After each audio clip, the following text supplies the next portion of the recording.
Halo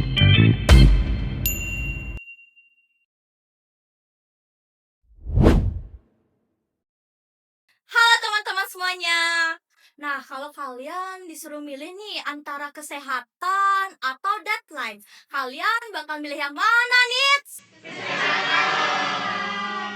Halo, kembali lagi nih di Ngopsan Ngobrol Santai bareng UKM Multimedia Unmas dan Pasar. Kenalin ya, aku Lydia lagi yang akan menemani episode kalian. Kali ini kita akan membahas topik yang sangat relate di anak-anak muda zaman sekarang. Apalagi kita nih sekarang adalah anak-anak Gen Z. Di mana anak-anak Gen Z itu adalah anak-anak yang berproses, misalnya bekerja sambil berkuliah, mencari sampingan, maupun juga mereka menjadi generasi sandwich. Tetapi mereka juga lupa nih hal yang sangat penting, yaitu menjaga kesehatan, baik kesehatan fisik maupun juga kesehatan mental. Mereka dulu mencari kesehatan atau mencari suatu kesuksesan nih dulu, baru nantinya mencari kesehatan. Itu salah ya. Nah, di sini kami akan mengobrol santai dengan narasumber ya tentunya, yang dimana dibilang adalah narasumber kita ini adalah couple ya. Couple Jegek Bagus Unmas tahun 2026. Mari kita sambut. Halo kakak, bagaimana nih kabarnya? Bisa say hi dulu. Halo kak. Halo. Dengan nama kakak siapa? Bisa diperkenalkan dirinya? Ya, bisa. Halo, perkenalkan saya Leana dan rekan saya. Halo, saya Bagus Gangga.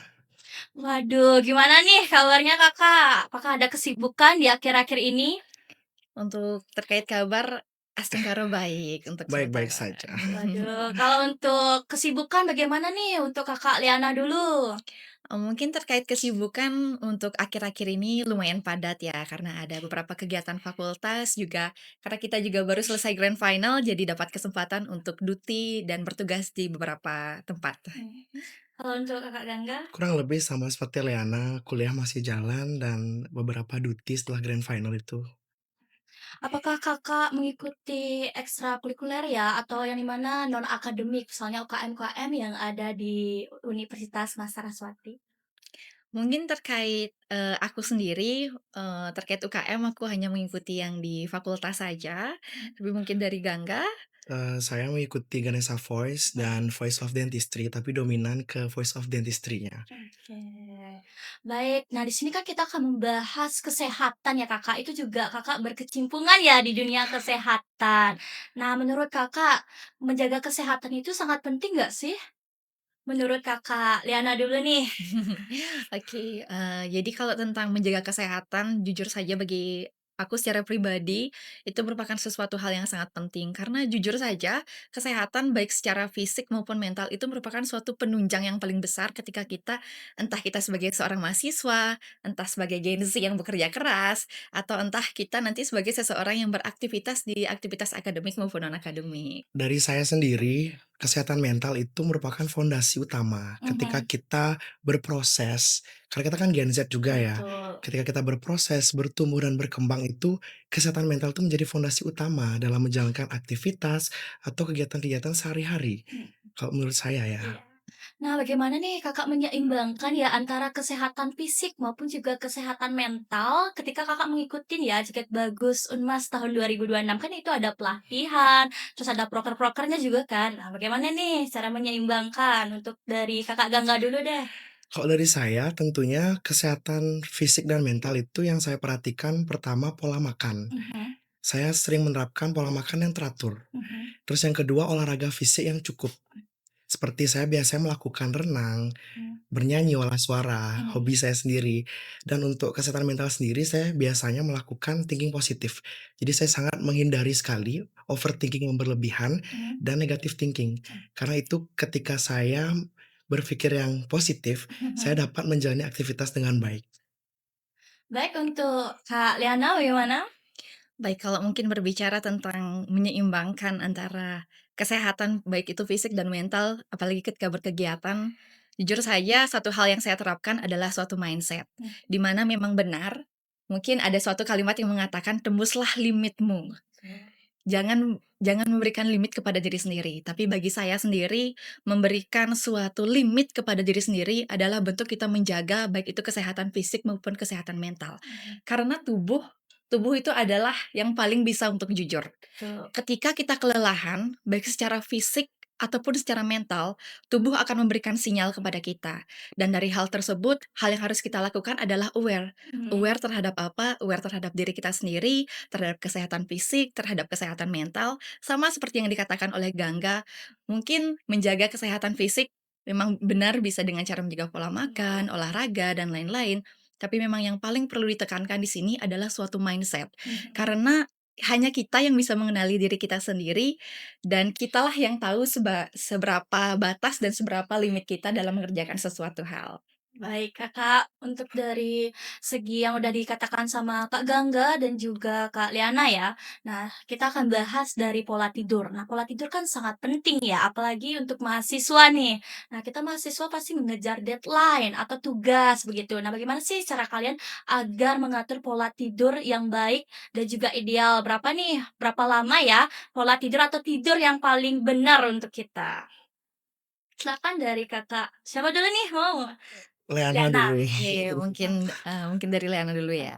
Baik, kalau mungkin berbicara mengenai deadline dan juga jam tidur, saya rasa jam tidur yang paling dianjurkan untuk seseorang itu adalah sekitar 6 sampai 8 jam tidur dalam sehari. Namun ketika itu berbicara mengenai deadline, maka hal yang bisa kita lakukan adalah efisiensi waktu atau efisiensi waktu kerja. Yang dimana kalau saya secara pribadi, saya seringkali membuat jadwal ataupun melihat kegiatan apa yang akan saya lakukan mungkin di hari atau di minggu itu. Jadi biasanya ketika menghadapi suatu deadline, apalagi deadline tugas, karena berbicara mengenai fakultas Iya. dan juga waktu, mungkin kita sedikit kejar-kejaran. Iya. Tetapi ketika itu sudah kita coba untuk jadwalkan dan efisiensikan waktunya, ketika memang waktu senggang, biar dapat untuk ngobrol sama teman-teman, biar dapat juga untuk belajar, biar terkejar juga tugasnya. Baik, kalau dari segi Kak Gangga? Hampir sama dengan Leana, yang paling penting adalah time management, di mana kita dapat mengatur waktu kita dengan baik. Seperti contoh, saya berikan contoh, kita kan FKG Betul. dari jam 8 sampai jam 2 kuliahnya. Seenggaknya kita dapat menyelesaikan tugas yang diberikan oleh dokter setelah jam itu, agar kita dapat, refreshing diri, olahraga, dan melakukan aktivitas lainnya. Jadi seenggaknya kita dapat menyelesaikan tugas 1 sampai 2 jam, lalu dilanjutkan olahraga, dan tentunya melakukan hal-hal positif lainnya. Baik, berarti kita harus menyeimbangkan ya dengan juga melihat skala prioritas yang mana nih yang Betul sekali. dipentingkan, akademik atau non akademik. Pasti kita melihat dulu dari sisi akademik ya, yang harus dipentingkan yaitu tugas karena kita adalah sebagai mahasiswa. Nah, selanjutnya kita bahas dari pola makan, Kak. Nah, pola makan ini kan kita lihat nih di kampus, apalagi anak-anak kos ya, Iya. yang ngampus di sini pasti makannya itu tidak sehat. Kayak apalagi di sini tuh deket dengan pasar ya, pasar Senen, kayak gorengan gitu, habis itu ada cireng dan juga ada yang makanan-makanan yang tren sekarang gitu. Nah, menurut Kakak bagaimana sih menjaga pola makan ya yang ideal gitu, tanpa kita harus tergoda dengan makanan-makanan yang ya yang kurang kayak junk food, kayak itu, siap saji dan lain sebagainya. Kalau dari Bagus dulu ya, Iya, Ya, Bagus boleh. Gangga dulu, saya realistis saya untuk menjaga pola makan, iya. setidaknya kita makan 3 kali sehari, Mhm. ada karbohidratnya, ada proteinnya, dan ada vitaminnya. Oke. Yang saya biasa lakukan itu tidak harus seperti healthy food yang kita makan, tetapi setidaknya ada komponen karbonya, proteinnya, dan vitaminnya. Kalau dari saya simpel aja, karena, selama saya menjalani hidup, saya tidak pernah, yang sakit parah di mah, Mhm. karena saya juga mengatur pola makan saya dengan baik. Dari Leana? Baik, mungkin kalau berbicara mengenai makanan ya, karena jujur saja di sini saya sebagai seorang perempuan yang mungkin benar kata Kakaknya, kita di daerah sini banyak banget Benar. ada Iya, jajanan-jajanan betul. kalau khasnya, kalau cewek ngambek mintanya apa, cilok gitu Iya, misalnya. betul. Jujur saja, terkait hal itu, aku juga pernah baca dan dengar podcast juga yang membahas tentang artinya mungkin makanan instan ataupun makanan cepat Mhm. saji, sebenarnya apakah itu makanan yang buruk? Iya, ketika itu dikonsumsi berlebihan. Dan terkait bagaimana caranya untuk mengatur pola makan, bagi saya itu adalah harus adanya keseimbangan seperti kata Gangga tadi. Mhm. Ya mungkin makanan-makanan seperti yang ada di pinggir jalan atau cepat saji itu boleh dikonsumsi, tapi tidak dalam jangka waktu yang panjang dan terus-menerus. Seperti masa setiap hari kita belinya Iya. kilo gitu misalnya, kan harus ada juga komponen lain seperti karbohidrat, Iya. protein, dan yang paling penting untuk mahasiswa, karena di Unmas ini lumayan panas ya, Iya betul. jangan lupa untuk jaga kesehatan terutama tentang dehidrasi, Iya, karena jujur saja di sini suhunya lumayan panas. panas, jadi saya rasa itu juga hal yang paling penting untuk mahasiswa-mahasiswa lainnya. Jadi harus menjaga juga ya kesehatan. Boleh kok makan junk food atau siap Iya. saji, tapi juga diatur ya Iya, waktunya kapan, dibatasi. ya dibatasi. Nah selain itu ya, nah kita kan punya nih teman nih yang ngajak gitu, yang sampai kita tergoda. Bagaimana sih caranya kakak biar tidak tergoda dengan godaan teman agar kita tuh makan makanan yang siap saji, apalagi sini dekat dengan kulineran ya gitu. Oke, mungkin di sini aku jawab pertama ya, Iya. karena ini jujur saja hal yang aku terapkan Mhm. dan hal yang terjadi dengan diriku di awal-awal, karena jujur saja mungkin ajakan dari seseorang itu kan dapat mempengaruhi kita banget ya. Betul. Apalagi tentang makanan, temen kita bawa, kita nyium baunya, Iya. otomatis seperti, "Kok aku pengen ya?" Pengen ya. Jadi mungkin yang paling bisa diterapkan, satu penanaman mindset sama komitmen di diri sendiri. Mhm. Karena kembali lagi, seperti yang aku bilang tadi, antara entah itu kesehatan mental ataupun apapun, yang bisa menentukan pilihan itu adalah diri kita sendiri. Jadi mindsetnya harus tertanam dulu, bahwa oke, aku harus menjaga pola makanku meskipun itu tidak se-strict itu, artinya tidak harus yang healthy food atau clean food sekali, tapi mungkin kita bisa mengatur, artinya apakah jumlah yang dikonsumsi ini, apakah di minggu ini aku udah sempat makan mie, apakah boleh nggak ya aku makan lagi atau gimana, itu sepertinya memang perlu dipertimbangkan dari diri sendiri. Karena godaan itu datang dari orang lain, tapi keputusan itu datang dari diri sendiri. Betul. Nah, untuk Kak Gangga bagaimana tanggapannya? Iya, semua balik kepada mindset. Mhm. Tapi yang bisa kita lakukan, komunikasikan kepada mereka. Mhm. Kita bisa menolak dan Mhm. kita juga bilang kalau makan ini nggak baik loh setiap hari gitu. Kalau misalkan ajakannya setiap hari. Mhm. Jadi balik kepada mindset positif gitu. Oh, Bagaimana kita komunikasi dengan orang, bagaimana kita juga mengambil keputusan seperti yang dibilang Leana tadi. berarti kita harus menolak ya, bukan menolak secara mentah-mentah, melainkan juga Iya. ada Alasan, the alasan reason ya, ya. betul. Nah, dan untuk dari segi pola makan nih Kak, Kakak tadi bahas juga nih, kita lagi bahas pola makan. Idealnya adalah 3 kali dalam sehari. Itu dari jam berapa sampai jam berapa sih, harusnya kita makan dan apa saja yang harus kita makan ya biar gizi kita tuh seimbang? Oke, mungkin karena Gangga lagi agak kepanasan mungkin, Iya. aku izin jawab ya. Mungkin terkait pola makan karena jujur aku pun, bukan seseorang yang pasti banget makan 3 kali sehari, tapi satu hal yang aku pernah baca itu adalah sarapan, itu adalah komponen paling penting ketika kita membahas mengenai hal yang masuk ke tubuh kita. Mhm. Karena energi pertama yang masuk ke tubuh kita itu datang dari makanan yang kita makan ketika sarapan. Nah, sarapan itu memang ada baiknya itu sebelum kita beraktivitas, karena teman-teman yang di sini pasti banyak ya, yang nggak bisa sarapan atau mungkin bisa makannya itu adalah di atas jam 10 pagi, atau ada juga temennya saya itu yang makannya itu di atas jam 11 siang Siang. itu baru bisa makan Mhm. karena tidak bisa makan pagi. Mhm. Nah, kebiasaan hal itu tuh biasanya harus diubah, karena apa? Karena memang energi yang pertama masuk untuk diolah tubuh kita menjadi suatu energi itu adalah makanan yang kita dapat dari sarapan. Mhm. Dan mungkin terkait makan 3 kali sehari, ya mungkin sewajarnya di pagi hari, di siang hari, dan kalau bisa mungkin di sore ke agak malam, jangan terlalu kemalaman kalau Mhm. makan. Karena balik lagi itu ada juga reason-nya Iya. Mhm. kenapa disarankan seperti itu. Kalau dari Bagus Kakak sendiri, benar 3 kali sehari, tapi yang saya sering terapkan itu, pagi hari jika tidak bisa makan nasi itu bisa beli buah di Indomaret. Jadi buah atau roti setidaknya agar Mhm. dapat, mendapatkan energi dari makanan tersebut. Lalu, untuk siang itu bisa makan yang berat juga.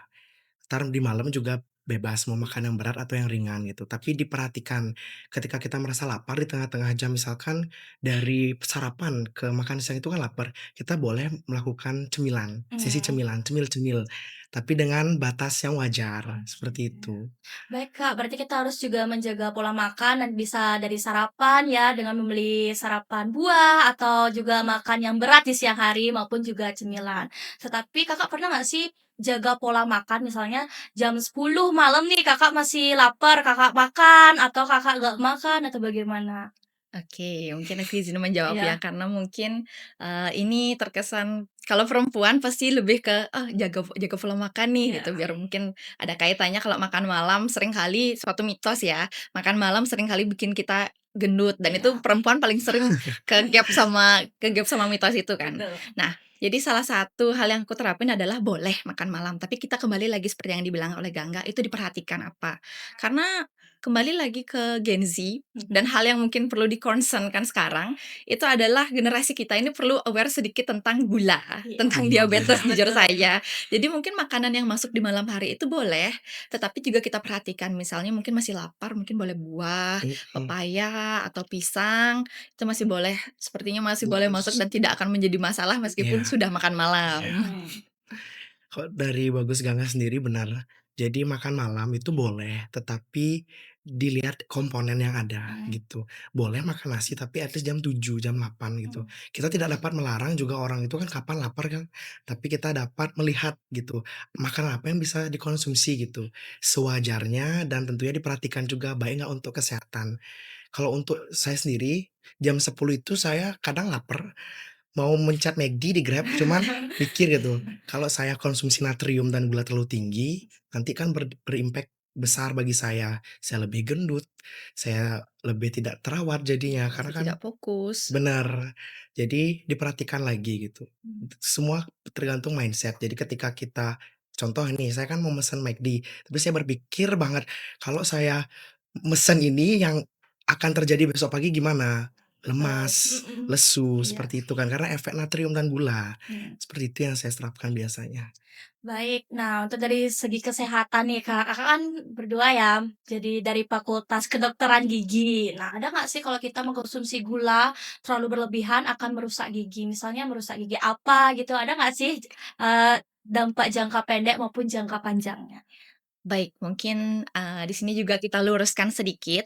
Jadi mungkin terkait konsumsi gula apakah bisa menyebabkan sakit gigi atau lain Iya betul. sebagainya, aku bisa bilang itu bisa Mhm. ketika kita nggak gosok gigi lagi setelah makan. Benar. Karena yang paling penting yang dibahas kalau misalnya tentang gigi itu adalah gosok gigi minimal 2 kali sehari. Mhm. Mhm. Itu yang dimaksudkan adalah setelah sarapan Mhm. dan sebelum tidur. Mhm. Kenapa? Karena ketika malam hari produksi saliva itu nanti bisa mempengaruhi daripada gula itu sendiri. Karena dia nanti jadi glukosa, terus jadi sukrosa yang di mana itu nanti jadi makanan buat bakteri yang ada di mulut kita. Dan mungkin kalau efek jangka pendek dan jangka panjang, ketika itu dilakukan secara terus-menerus, tentu saja lama-kelamaan nggak perlu nunggu lama, nggak perlu nunggu 1 tahun, 6 bulan, diperkenankan ke klinik gigi ya Betul. terdekat ya, langsung ada karies mungkin beberapa. Iya, betul. Kalau dari saya sendiri benar, makanan manis itu dapat, menimbulkan plak nanti ketika Mhm. benar tidak gosok gigi, tidak merawat giginya dengan benar.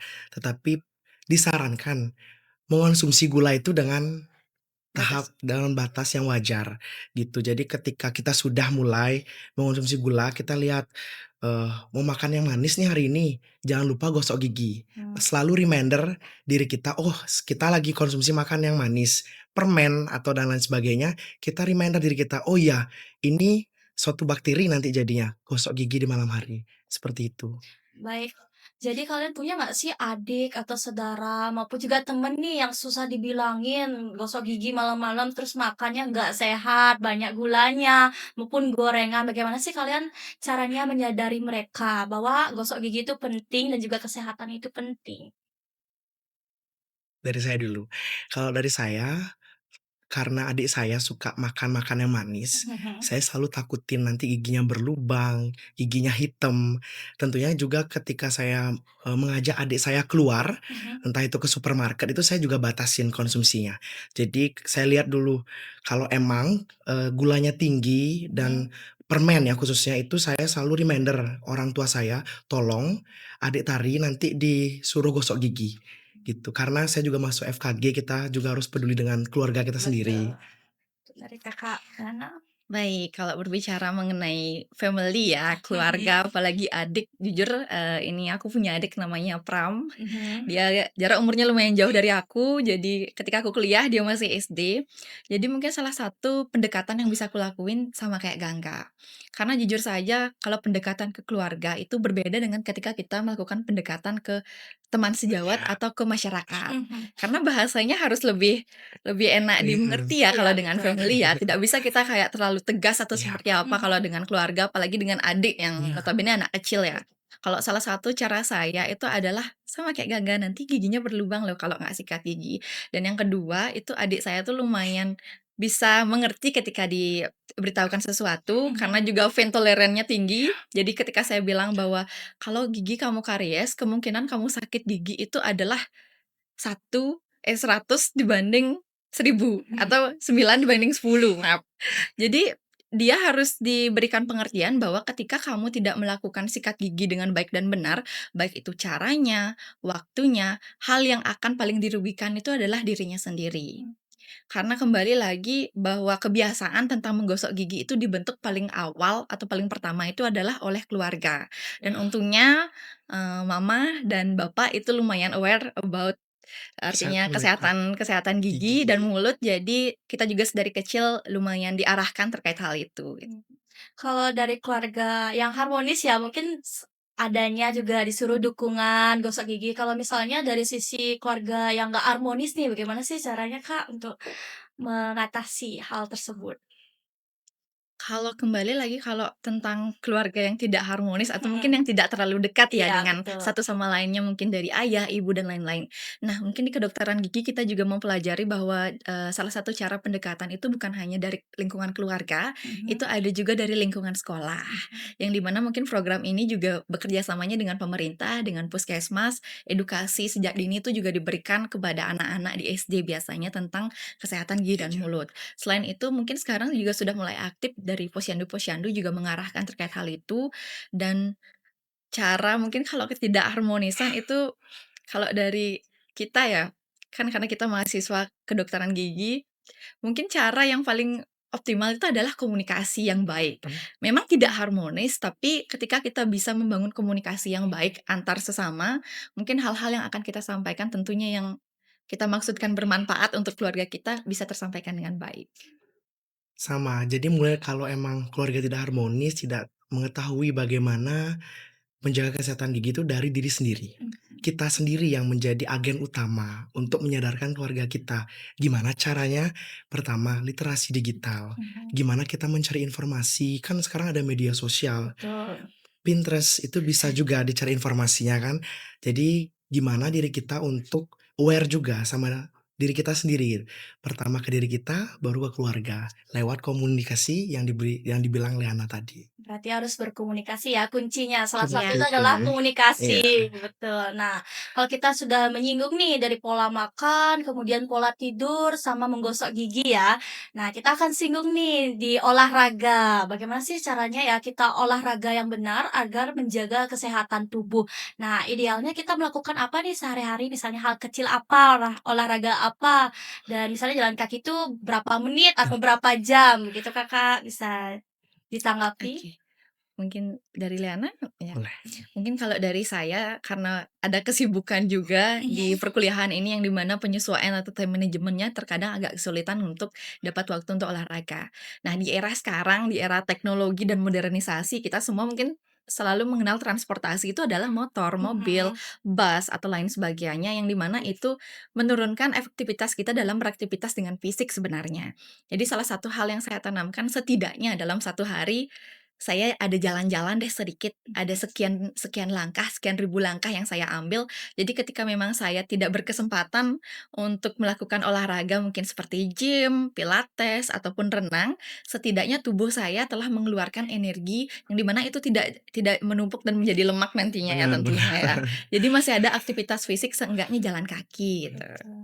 Kalau dari saya sendiri karena pria, Mhm. Saya lebih ke workout biasanya. Jadi di sela-sela setelah kuliah, itu di sore hari saya meluangkan waktu untuk workout sekitar 30 menit saja. Sudah cukup seperti push up, sit up itu sudah cukup. Karena, olahraga workout itu juga dapat membantu saya lebih fresh dan lebih merasa lega, agak ringan gitu tubuhnya. Dan jangan lupa ketika kita sudah berolahraga, itu konsumsi makanan yang baik gitu. Mhm. Kan cuma-cuma kalau Iya. kita olahraga tapi masih konsumsi cilok setelah olahraganya kan menambah lemak dalam diri juga kan. Betul. Nah, bagaimana sih caranya menyadari ya teman-teman yang lain agar bisa berolahraga ya setelah makan nih, apalagi kan menumpuk nih makanannya, makanannya itu agar berolahraga yang benar dan juga tidak ikut-ikutan atau FOMO nih sekarang yang ada di media sosial. Tahu kan kalian yang itu? Nah, menurut kalian bagaimana? Oke, mungkin terkait FOMO, aku rasa ini concern-nya ke run ya. Karena sekarang memang lagi gempar-gemparnya orang-orang itu Mhm. ikut run. Tapi bagi saya sendiri, pandangan saya, kalau misalnya FOMO-nya ke arah sana, saya rasa itu adalah hal yang baik. Mhm. Mhm. Kenapa? Karena setidaknya dari kata FOMO itu, ikut-ikutan, bisa saja orang-orang itu termotivasi dan terjun dengan profesional ke dalam hal itu. Karena kembali lagi, setiap gerakan yang memang menghasilkan hal positif, saya rasa tidak akan menjadi suatu masalah. Iya. Dan terkait dengan mungkin ke teman-teman yang artinya mungkin masih terjebak di hal itu, pendekatan yang paling bisa itu adalah penyesuaian dengan mereka. Karena kembali hal itu bagi saya adalah hal yang krusial dan sensitif. Kita tidak boleh terlalu menyinggung kalau misalnya berbicara mengenai olahraga, pola hidup, karena itu adalah mindset masing-masing orang dan pilihan masing-masing orang. Tetapi mungkin ini sebagai agent of change di lingkungan sekitar, entah itu sebagai pelopor dan sebagai yang memulai, memang pendekatan secara komunikasi yang pelan-pelan dan mengerti juga tentang apa yang sebenarnya yang harus kita sampaikan ke dia adalah menjadi kunci. Ketika itu harus mungkin untuk memotivasi teman-teman lainnya gitu. Kalau dari Bagus Ganga sendiri, balik ke FOMO-nya. Mhm. FOMO-nya itu dikategorikan positif atau negatif, Mhm. bermanfaat atau tidaknya bagi kita. Ketika bermanfaat seperti event running itu kan sangat Mhm. bermanfaat sekali ya. Kita boleh mengikutinya gitu karena itu kan juga dapat berdampak besar bagi Mhm. tubuh kita sendiri. Dan untuk cara saya untuk mengajak teman-teman saya agar bisa berolahraga seperti itu, sering aja ajak dia. "Yuk ikut ke sini, yuk nge-gym bareng, yuk workout bareng." Secara tidak langsung dia kan, "Aduh males," itu, tapi ajak aja dia. Karena ketika kita ngajak, nah di sanalah penyesuaian yang tadi Leana bilang. Semakin lama dia akan menyesuaikan dengan gaya hidup kita juga gitu. Baik, untuk dari Kakak tadi ya, Kakak Gangga itu ada dampak positif sama negatifnya. Kalau kita melihat itu dari Kakak Gangga dari dampak positif. Nah, ada nih juga yang dampak negatif, contohnya FOMO nih ikut, padahal dia sudah memiliki riwayat penyakit seperti sesak napas, tahan napas itu kan kadang susah ya, sesak napas ya biasanya, asma dan lain sebagainya, tapi mereka tuh masih ikut. Bagaimana sih caranya menyadarinya atau cara mengatasi? Nah, kalau berbicara mengenai hal ini lagi, kita bakal terus bilang ini balik ke mindset ya. Iya. Iya, Tapi sejujurnya ketika ini FOMO ke arah yang negatif dengan concern bahwa seseorang punya penyakit sistemik ataupun Mhm. penyakit bawaan lainnya, aku juga pernah dengar hal ini bahwa ketika seseorang itu punya asma, dia tuh sebenarnya apakah masih boleh ikut olahraga yang berat atau seperti apa, itu mungkin bisa ketika tubuh dia itu sudah dilatih dan sudah memang terlatih untuk hal itu. Seperti misalnya kita berbicara mengenai salah satu misalnya gym atau lari. Ada seseorang yang 10 menit pertama itu sudah sesak napas. Betul. Maka limit dia sampai sana dan mungkin dia harus melatih lagi ketika memang dia ingin ke limit yang lebih limit yang besar. lebih besar. Karena kembali kita sadari tubuh kita pasti memberikan sinyal. Seperti tadi ada yang langsung sesak napas, itu berarti tubuh kita sudah memberikan sinyal bahwa dia tidak kuat, bahwa dia perlu diistirahatkan sejenak. Mhm. Karena istirahat bukan berarti berhenti, tapi itu kan bagian dari suatu perjalanan. Yang dimana nantinya ketika tubuh kita sudah memberikan sinyal tidak kuat dan kita aware, kita latih kembali dia untuk menembus limit yang kita inginkan tapi dengan pelan-pelan tentunya. Kalau dari saya kan tadi bilang dampak negatif. Mhm. Contoh deh, misalkan dia sudah tahu dia sesak, Mhm. tetapi dia mengikuti event konser yang tentunya berdesak-desakan. Nah, kita juga harus balik lagi ke mindset, dimana kalau udah tahu sesak, kita tahu kondisinya gimana hari ini. Kalau emang Tidak dirasa memungkinkan. tidak memungkinkan untuk datang ke konser itu mending jangan, karena juga uangnya juga rugi, kesehatan kita juga rugi, maka dari itu perlu dipertimbangkan dengan mindset-mindset kita juga. Baik Kakak, langkah kecil apa ya yang Kakak dari kecil lakukan agar bisa menjaga kesehatan? Misalnya mulai dari makanan yang sehat, terus pola tidur, maupun yang lainnya. Kalau dari Bagus Ganga sendiri, pertama sih emang pola makan. Mhm. Pola makan itu fondasi utama dalam kesehatan diri saya. Setelah pola makan, lanjut ke olahraga. Mmm. Setidaknya olahraga itu ya 4 sampai 5 kali. Entah itu saya bisa melakukan gym atau workout sendiri. yang paling penting dalam diri saya itu adalah jangan overthinking. Jangan overthinking dan jangan terlalu memikirkan hal yang tidak perlu dipikirkan, tetapi tetap mempertimbangkan, seperti itu. Karena ketika saya merasa overthinking itu sangat kacau pikiran saya dan itu dapat merusak gangguan kesehatan juga. Nah, maka dari itu saya sering menerapkan positive thinking. Apapun saya yang jalani, usaha yang saya jalani, jika didasari dengan tulus ikhlas dan positive thinking itu akan mendapat impact yang bagus luar biasa, output yang luar biasa nantinya. Kalau dari Leana?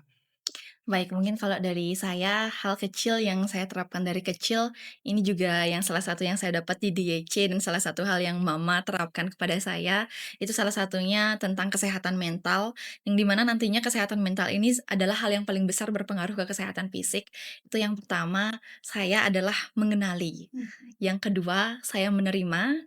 Yang ketiga, saya menjalani. Baik itu dalam kesehatan fisik ataupun kesehatan mental, hal itu sangat perlu diterapkan bagi saya, karena ketiga hal ini, yang pertama, kita kenali siapa diri kita dan apa yang diri kita butuhkan. Yang kedua, kita terima bagaimana kondisi kita, seperti halnya yang dibahas tadi, mungkin ada seseorang yang memiliki riwayat penyakit, oke, kita terima bahwa diri kita memiliki hal tersebut. Yang ketiga, itu adalah menjalani. Menjalaninya bukan dengan terpaksa, tapi tentang dari bagian pertama, mengenali dan menerima. Kita jalankan, kita sesuaikan dengan apa yang kita punya, apa yang kita perlukan, baik itu secara fisik dan mental. Karena keduanya sejujurnya saling berkaitan. Ketika seseorang tidak sehat secara fisik, maka kemungkinan besar dia bisa down juga Benar. secara mental. Dan ketika seseorang sedang berada di tingkat kesehatan mental yang turun, fisiknya pun juga akan terganggu juga. Seperti itu. Oke, baik Kak. Menurut Kakak nih, lebih kan kesehatan itu sangat utama ya. Kakak nih lebih memilih kesehatan diutamakannya dulu itu adalah kesehatan fisik atau kesehatan mental? Yang mana sih paling penting bagi Kakak? Oke, kalau misalnya bahas Iya. antara keduanya, bagi saya ini tidak bisa dipisahkan Benar. sejujurnya. Karena kembali lagi kesehatan fisik dan kesehatan mental itu adalah satu kesatuan. Karena dia ada dalam tubuh kita dan akan mempengaruhi bagaimana tubuh kita Iya, bereaksi. benar benar. Kembali lagi seperti yang saya bahas tadi juga, ketika seseorang tidak sehat secara mental, maka fisiknya akan terganggu. Seperti contoh ketika seseorang itu tidak tenang ataupun memiliki pikiran yang kacau, maka secara tidak langsung fisiknya akan menunjukkan. Karena kembali tubuh itu adalah sesuatu hal yang paling jujur. Dia tidak akan bisa menyembunyikan sesuatu itu begitu lama. Iya. Akan mulai terlihat. Mungkin ada yang lebih lemas, lebih Mhm, lesu, lebih mhm. kurus. Begitu juga ketika kita bahas tentang kesehatan fisik. Ketika kesehatan fisik kita menurun, mungkin kondisi tubuh yang tidak terlalu fit dan lain sebagainya, pikiran kita akan kacau karena kita tidak bisa fokus. Jadi keduanya saling berkaitan, Benar. namun memang yang perlu di-concern-kan sekarang oleh generasi muda, saya rasa memang di kesehatan mental. Tapi Benar. kembali ingat, karena kesehatan fisik juga menjadi salah satu hal yang sering dibahas untuk Iya. Gen Z, jadi itu juga perlu ditekankan lebih lanjut. Benar, kalau dari saya juga gimana kita menyeimbangkan antara kesehatan mental dan fisik. Ketika kita berolahraga, contoh saya berenang, itu akan outputnya ke mental saya. Saya lebih, kadar stres saya lebih menurun, saya lebih lega, dan itu juga berdampak kepada mental saya. Maka dari itu gimana kita menyeimbangkan antara kesehatan fisik dan mental. Karena selain mahasiswa, itu juga harus memperhatikan kedua hal tersebut. Bagaimana kita mengatur jadwal olahraga kita, tapi ingat olahraga itu jangan tekanan. Olahraga itu dalam diri kita, "Oh ya, saya mau hidup sehat, saya harus olahraga." Nah, maka dari itu, olahraga sekarang kan banyak sekali ya, seperti gym itu dengan tekanan fisik harus bagus, good looking gitu. Tidak, hilangkan mindset itu. Olahraga untuk sehat, bukan olahraga untuk hal yang lain, seperti itu. Nah, kita kan mahasiswa nih, banyak nih mahasiswa yang lagi kerja sambil kuliah, ada pun juga sampingan ya kerja sampingan. Menurut kalian bagaimana caranya kalian menyadari teman-teman kalian yang misalnya kuliah sambil bekerja agar mereka itu masih bisa ya menjaga kesehatan baik secara fisik ataupun mental. Pasti nanti ada mental ya tekanan dari dunia kerja maupun dunia perkuliahan. Kalau dari Bagus Yanga sendiri diperhatikan kembali schedule-nya. Misalkan mendapatkan kalau saya punya temen, jam kerjanya malam, itu harus sangat di-push banget makannya. Makan yang sehat, bagaimana kita dapat menerapkan pola makan yang sehat ketika kita dilanda, waktu kerja seperti lembur, seperti itu. Nah, kuliah, kesibukan akademik juga sangat tak kalah penting ya. Betul. Gimana kita menyeimbangkan bagaimana ketika kerja, karena kita kan FKG, kita belum merasakan kerja sambil kuliah. Iya. Tapi dari cerita teman-teman, hal yang bisa saya sarankan itu adalah ketika bekerja, kita juga harus tidak lupa dengan, kuliah akademik kita gitu. Diperhatikan waktunya, schedule-nya yang kita buat, dan tentunya ketika itu sudah merasa over, nah kita harus memutuskan, apakah saya masih bisa bekerja atau tidak dengan sibuknya saya kuliah. Itu diperhatikan lagi juga schedule-nya, kesibukannya, gimana di kampusnya gitu. Dari saya seperti itu. Baik, mungkin karena kita kembali lagi dari FKG ya, kita, belum merasakan kerja sambil kuliahnya, tapi mungkin dari ceritanya teman-teman, saya juga menyadari bahwa tidak sedikit dari teman-teman yang memang kuliah sambil kerja itu adalah suatu pilihan, tapi adalah sesuatu hal yang mereka seperti wajib lakukan atau mereka tidak mempunyai pilihan untuk memilih salah satunya. Iya. Jadi mungkin hal yang bisa saya sarankan untuk teman-teman yang sedang kuliah sambil kerja, terutama yang schedule-nya lumayan padat dan bertabrakan, ingat untuk istirahat. Jaga makanannya, benar sekali, karena seseorang yang mengambil aktivitas fisik maupun akademik yang banyak, itu memerlukan energi juga yang lebih besar. Diperhatikan apa yang masuk ke tubuh, lengkapi seperti yang tadi dibilang proteinnya, minumnya, karbonya, vitaminnya, dan lain-lain. Dan jangan lupa ketika kita lelah, istirahatlah sejenak. Berhenti sejenak bukan berarti kamu kalah atau mengalami suatu kegagalan, tapi mungkin saja ada hal lain, hal yang lebih besar yang menunggu kamu ke depannya. Baik, untuk dari kesehatan ya, nah tentunya juga itu sangat penting ya bagi kita, harus kita terapkan juga. Nah selain itu Kakak Gangga ya tadi bilang bahwa gym itu sangat bagus ya untuk sebagai salah satu olahraga. Nah kalau misalnya cowok-cowok nih obsesi ya dengan misalnya otot atau apa nih, bagaimana sih caranya menyeimbangkan dan melatih itu agar lebih baik gitu? Untuk obsesi sendiri itu pasti akan dialami oleh masing-masing, pria ya khususnya. Tapi balik ke mindset awal, saya berolahraga untuk diri saya sehat, untuk memperbaiki kesehatan mental. Ketika kita sudah mengalami obsesi, satu hal yang bisa saya bilang, bersyukur. Di mana kalau kita merasa obses akan sesuatu, bersyukurlah apa yang kita punya. Balik ke mindset awal gitu. Karena semakin orang obses itu semakin tinggi ya keinginannya untuk harus ini, ototnya harus besar seperti ini. Tapi manusia itu kadang lupa akan kata bersyukur. Mhm. Bersyukur itu hal yang paling penting. Ketika kita mengalami obses, insecure, balik ke kata bersyukur. Begitu kalau dari saya.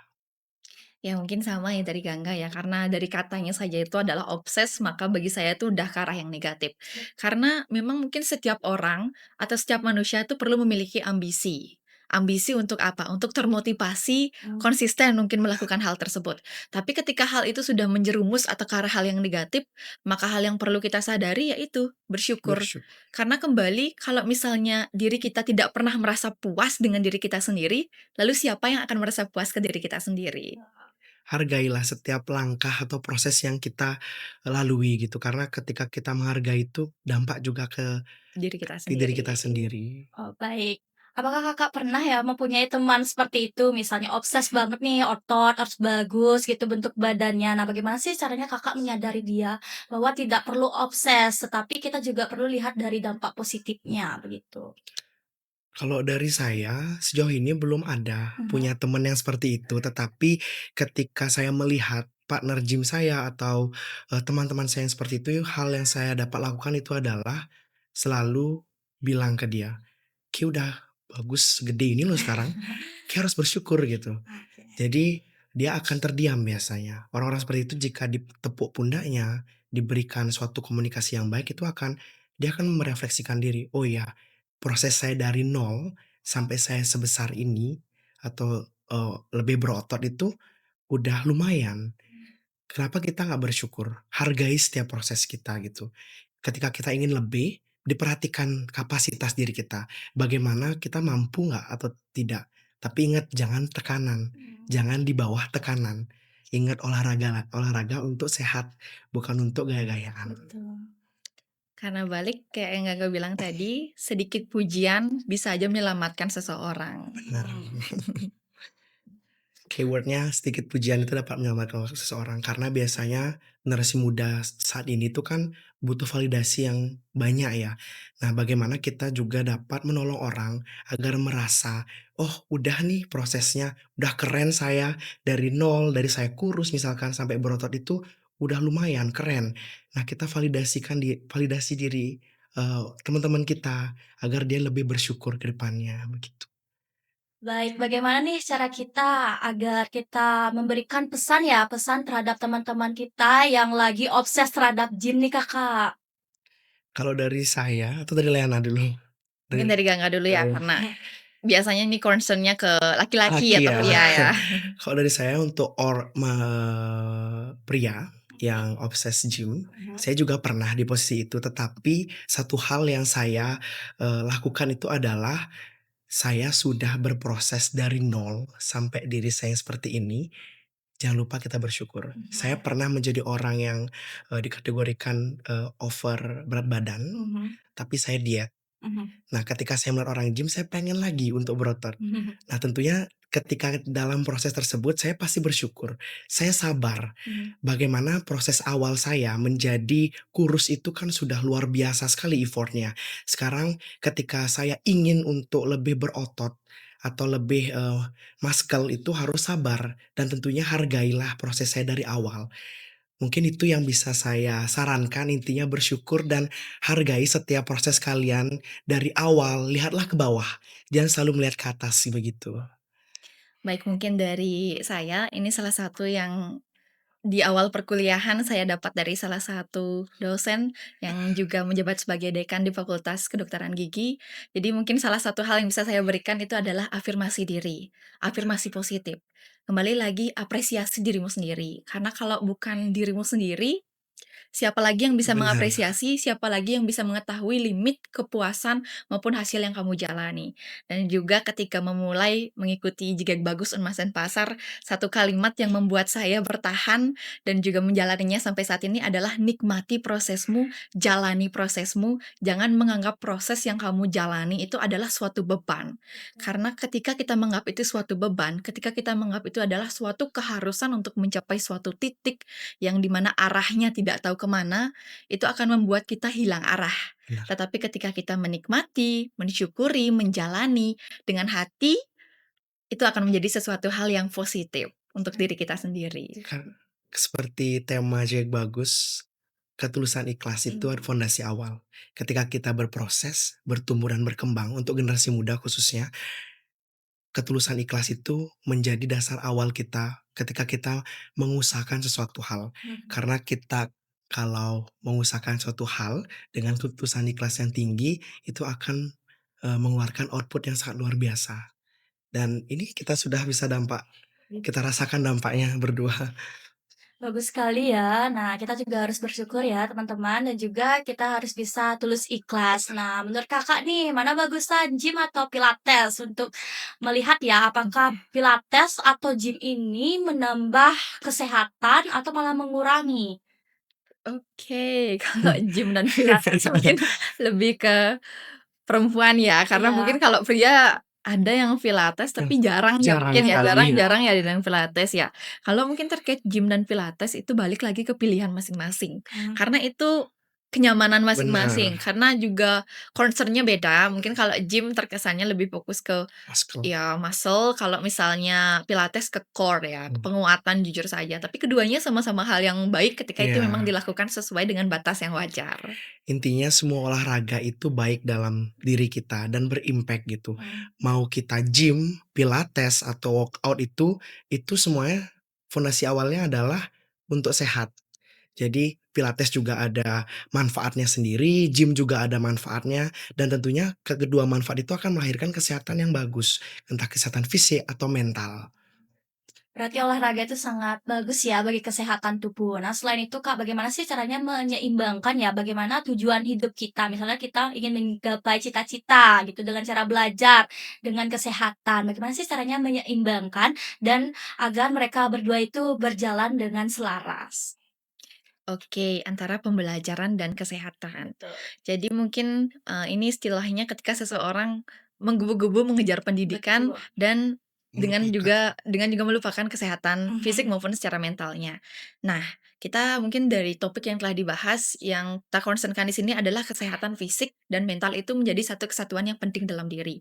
Tanpa itu menjadi pondasi awal kita tidak akan bisa kemana mana dan tidak bisa apa-apa. Karena apa? Kembali lagi, Iya. kesehatan fisik yang buruk, kesehatan mental yang buruk tidak akan menjadikan kita seseorang yang bisa mengoutputkan sesuatu hal dengan baik, karena hal itu perlu di-concern-kan. Dan misalnya kita bicara mengenai Indonesia Emas mungkin 2045, salah satu tonggak atau garis besar yang ditekankan di sana adalah kesehatan dari masyarakat.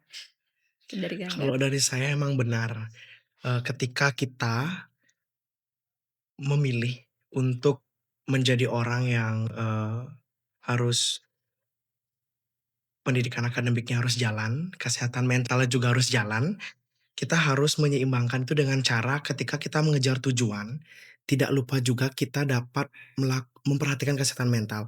Karena fondasi utama dari, berproses, bertumbuh dan berkembang itu adalah kesehatan mental atau kesehatan fisik. Kedua hal tersebut menjadi fondasi utama. Ketika kita sudah merasa, kita sudah memiliki fisik yang sehat jasmani dan rohani dan mental juga yang cukup baik, kita dapat memproduktivitaskan aktivitas yang kita jalani sehari-hari.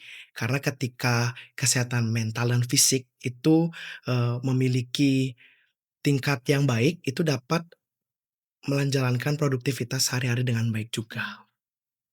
Bagaimana nih untuk yang pemula, yang belum Ah, mengerti ya menjaga kesehatan Makanya. fisik dan mental, bagaimana sih caranya ya mengatasinya dan menyadari mereka bahwa kesehatan itu sangat penting? Nah, ini mungkin salah satu yang jadi pertanyaan waktu Benar. kita grand final di top 5 dan top 3 juga ada Benar ya. benar. Mungkin di pertanyaan jegak dan bagusnya pun juga ada tentang hal itu. Jadi mungkin cara kita untuk melakukan pendekatan ke orang lain itu adalah tanamkan bahwa mereka harus memahami tentang kesehatan mental. Bukan hanya mengetahui tentang hal itu, tetapi memahami dan menjalani. Karena kesehatan mental itu tidak bisa hanya disokong oleh diri sendiri maupun lingkungan keluarga saja. Tetapi seperti kita sekarang di kampus, di Unmas Denpasar, hal itu juga disokong dengan lingkungan-lingkungan sekitar, entah itu lingkungan sekolah ataupun lingkungan kampus. Jadi ketika seseorang itu memahami dan menjalani, ataupun memahami juga tentang kesehatan fisik maupun kesehatan mental itu, mereka akan dapat membangun suatu lingkungan yang baik, bukan hanya untuk dirinya sendiri, tetapi juga untuk orang lain. Sama seperti Leana, environment itu lingkungan itu sangat berdampak bagi Mhm, kita. Untuk pemula tipsnya mungkin yang pertama adalah kenali diri sendiri. mhm, Minat kita contoh ya, kita bisa ambil di olahraga. mhm. Kita lebih kemana nih, sukanya olahraga yang mana, entah renang, gym, pilates, atau lari. Itu dulu kita tentuin untuk, kekuatan fisik kita. Lalu untuk akademik, rajin-rajinlah membaca. Karena kita di FKG juga dilatih membaca jurnal, mencari research-research itu, sangat berdampak bagi kita. Semakin kita sering membaca, itu semakin knowledge kita itu semakin luas. Mhm. Jadi menyeimbangkannya itu yang seperti tadi schedule, di mana belajarnya, dari jam segini, olahraga jam segini, pola makan teratur, itu menjadi satu kesatuan nantinya. Seperti itu kurang lebih, Kak. Nah, mungkin satu lagi terkait dengan kesehatan fisik dan mental tentang bagaimana cara kita, itu adalah kenali dirimu sendiri, jangan lupa kerjakan ataupun pilih sesuatu sesuai dengan minat dan bakatmu, karena saya pernah membaca dan juga pernah mendengar bahwa pekerjaan yang paling enak itu adalah ketika pekerjaan itu adalah hobi kita sendiri. Benar. Jadi tidak akan ada tekanan terkait hal itu. Ya mungkin untuk generasi muda yang bingung, apa sih sebenarnya kesukaan saya, itu dilihat dari hobi. Bagaimana kita mengenali diri kita sendiri. Hobi saya menyanyi, seperti saya. Lakukanlah menyanyi di kala stres. Hobi saya juga berenang, lakukan juga ketika saya juga merasa stres atau burnout di FKG. Karena kedua hal tersebut itu biasanya yang saya lakukan ketika saya merasa burnout atau merasa, aduh peneng, aduh full pikiran saya di kamar. Saya langsung menerapkan menyanyi, entah itu, menyanyi genre apapun dan yang paling penting olahraga kalau dari saya.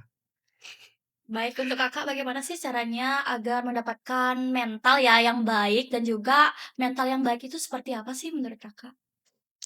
Baik, kalau berbicara mengenai kesehatan mental yang baik itu seperti apa, kesehatan mental yang baik itu belum tentu seseorang itu tidak mengalami stres ya. Mhm. Mhm, Tetapi ketika seseorang itu bisa menghadapi stresnya sendiri. Karena dari yang saya bilang tadi ada tiga, tiga seolah itu ada tiga pintu ya. Yang pertama itu adalah mengenali, menerima, dan menjalani. Dari hal tersebut, seseorang bisa dikatakan nanti itu sehat secara mental ketika dia bisa mengendalikan stres yang masuk ke dalam dirinya. Karena nanti dari kesehatan mental ini akan berpengaruh juga ke mhm. kesehatan fisik. Jadi seseorang yang sehat secara mental itu adalah seseorang yang bisa mengendalikan stresnya sendiri dan juga sehat secara fisik. Kalau dari saya, kesehatan mental yang baik itu bukan bisa dilihat dari cara bersosialisasinya juga, tapi bagaimana seseorang itu dapat mengelola emosionalnya, stresnya dengan baik. Seperti problem focus coping dan emotional focus coping itu sering diterapkan kan. Bagaimana ketika kita ada masalah, solution focus coping. Jadi solusi dari sebuah masalah tersebut. Nah, jika kita dapat menerapkan hal tersebut, otomatis kita dapat mengarahkan, "Oh, masalahnya ini, solusinya ini." Dan tentunya jangan lupa mengelola emosional dengan baik. Karena tidak mungkin menjadi orang atau menjadi duta, memperlihatkan emosional yang kurang baik. Betul. Begitu dari saya. Baik, jadi kita harus bisa ya bagaimana menanamkan ya sikap yang baik juga di masyarakat maupun juga di lingkungan gitu Kakak. Nah, selain itu juga Kakak pernah nggak sih mengalami bahwa kita tuh terlalu keras terhadap diri kita sendiri sampai mengejar-mengejar waktu, Iya. deadline, tugas ataupun lain sebagainya. Menurut Kakak itu masih hal yang wajar atau nanti akan menyebabkan penyakit lainnya nih yang muncul? Baik, kalau mungkin berbicara mengenai hal itu mungkin sepertinya ya, Ya. masing-masing orang pernah mengalami hal tersebut. Karena kembali lagi yang kita pelajari mungkin adalah belajarlah dari suatu pengalaman. Jadi bagi saya hal tersebut adalah suatu pengalaman yang bisa ngasih kita arahan untuk ke Benar, depannya. Kalau mengenai tentang mengejar sesuatu hal dan juga tentang kesehatan, baik itu fisik maupun mental, pertama, kita kelompokkan dulu. Time management itu adalah salah satu mungkin solusi yang paling benar. memungkinkan untuk diterapkan. Kita kelompokkan juga skala prioritas dalam hal itu. Karena ketika kita kelabakan, istilahnya itu nanti akan menjadi burnout dan akan memicu lagi nanti kelelahan karena kita nge-push fisik kita dan juga nge-push mental kita dalam hal tersebut. Karena tekanan di akademi, belum lagi ada kegiatan lain, belum lagi mungkin kita pola makannya kurang bagus, olahraganya kurang bagus, itu nanti akan bermanfaat bermanfaat, akan berdampak, maaf ya, akan berdampak besar tentunya untuk kita. Dan apakah hal itu akan memicu kondisi kesehatan lainnya atau penyakit lainnya? Kemungkinan besar iya, ketika Benar. hal itu tidak dicarikan suatu solusi, ketika kita tidak mengenali diri kita, ketika kita tidak aware tentang hal itu. Kalau dari saya memang boleh kita nge-push diri kita Mhm. sekeras-kerasnya mungkin, tetapi perlu kita pertimbangkan ketika kita melakukan hal tersebut, apa yang terjadi dalam diri kita. Kita lebih merasa, "Aduh, harus seperti ini, achievement-nya harus seperti ini." Bersyukur. Ketika kita sudah melakukan usaha dengan ketulusan ikhlas yang tinggi, bagaimana kita dapat mengusahakan suatu hal itu udah sangat bagus menurut saya, sudah sangat keren. Karena ketika kita sudah berusaha dengan kemampuan kita, itu sudah sangat cukup keren untuk kita apresiasi diri kita. Hargailah setiap proses. Kita tidak bisa juga keluar dari kapasitas kemampuan diri kita. Baik, jadi kunci kesehatan juga selain itu harus bersyukur ya dan juga harus tulus ikhlas. Nah, ada nih pertanyaan juga bagaimana sih pesan Kakak ya? Bagaimana Kakak memberikan pesan kepada teman-teman yang lain agar menjaga kesehatan bahwa kesehatan itu juga adalah kunci utama bagi kita. Dari Dari Kakak atau Leana dulu? Liana dulu. Oke, dari Leana dulu. Baik, mungkin pesan aku untuk teman-teman yang sedang mengalami hal itu mungkin atau masih terjebak di hal itu, baik itu kesehatan fisik dan kesehatan mentalmu itu adalah dikenali dari dirimu sendiri. Kamu yang mengetahui seberapa jauh kamu sudah berjalan dan seberapa lelah kamu sudah berjalan. Ketika kamu mengambil istirahat sejenak untuk suatu hal, bukan berarti kamu itu mengalami suatu kegagalan atau stuck di hal tersebut. Karena istirahat adalah bagian dari perjalanan kamu. Dan ketika kamu nanti sudah mengenali dirimu sendiri, sudah bisa mengendalikan apa dari masalah yang kamu alami, jangan lupa untuk bersyukur dan berikan apresiasi untuk dirimu sendiri. Karena yang bisa mengenali, memberikan, dan menerima dirimu sendiri adalah dirimu sendiri. Kalau dari saya sendiri, pesan yang pertama itu always be happy. Karena apapun situasinya, kita harus tersenyum dan senang. Dan yang terakhir 3B, bertumbuh, berproses, berkembang. Bagaimana ketika kita menjalani 3B tersebut, kita juga tidak lupa dengan kesehatan mental dan fisik kita. Jadi ketika kita melaksanakan 3B tersebut, jangan lupa untuk selalu memperhatikan fisik dan mental. Balik ke bagaimana kita mengenali diri sendiri.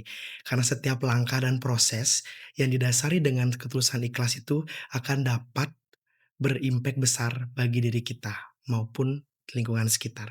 Tapi ingat dengan ketulusan ikhlas dan memperhatikan kesehatan mental. Karena kembali lagi, bagi saya sendiri, setiap orang itu sudah memiliki porsi, rezeki, waktu, dan keberuntungannya masing-masing. Jadi ketika nanti hal itu memang sudah seharusnya datang untuk kamu, maka hal itu akan menjadi milikmu. Kejarlah hal itu dengan limit yang kamu miliki, dengan usaha, tenaga, dan energi yang kamu punya. Tetapi ingatlah ketika kamu tidak mendapatkannya, mungkin saja waktumu untuk bersinar itu adalah di hari lainnya. Benar. Dan ingat, ketika kamu tidak bisa mencapainya di hari ini, masih ada hari-hari Iya. berikutnya, hari-hari lain untuk kamu bersinar. Baik, terima kasih atas Kakak Gangga dan juga Kakak Liana yang sudah menyempatkan ya hadir dalam podcast hari ini dan juga sharing-sharing materi maupun juga informasi dan pengalaman yang sudah dibagikan.